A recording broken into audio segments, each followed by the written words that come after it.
في عمر 60 خاص الانسان يبدا يفكر في راسو شويه. ما بقاتش الحياه هي الخدمه والجري مورا الفلوس كيف كان في 20 عام. في هذه المرحله الاولويات كتغير. ماشي المهم تجمع الفلوس، المهم تعطي قيمه للسنين اللي ضاعوا باش تجمعها. الجسد ما بقاش كيف قبل، والعقل كيقلب على الراحه، والقلب ولا كيبغي السكينه اكثر من الصداع. ولاد كبروا الا سمعوا النصائح ديالك مزيان، والا ما سمعوش فهذاك طريقهم هما. ما بقاش خاصك تحمل الهم ديال كل شيء. التربيه كتسالي والنصيحه كتبقى، ولكن تحمل الدنيا كامله فوق كتافك لا. حتى الحفايد ديالك جاو باش يجيبوا الفرح والضحك والذكريات الزوينه، ماشي باش يزيدوا عليك المسؤوليات. الحكمه هي تعرف باللي الدور ديالك تغير.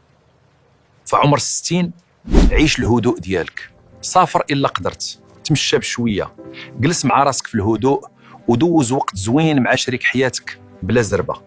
عيش بلا احساس بالذنب، راك درتي اللي عليك. وتعلم تقول لا بلا تأنيب ضمير. اختار راحتك بلا حشومه، وارتاح بلا خوف من كلام الناس، حيت الراحه حتى هي نجاح، والسكينه هي نعمه. اما الوقت اللي بقى ليك فهو اغلى ثروه عند الانسان، واللي اعطى عمره كامل للناس عنده الحق يعيش الباقي لراسو.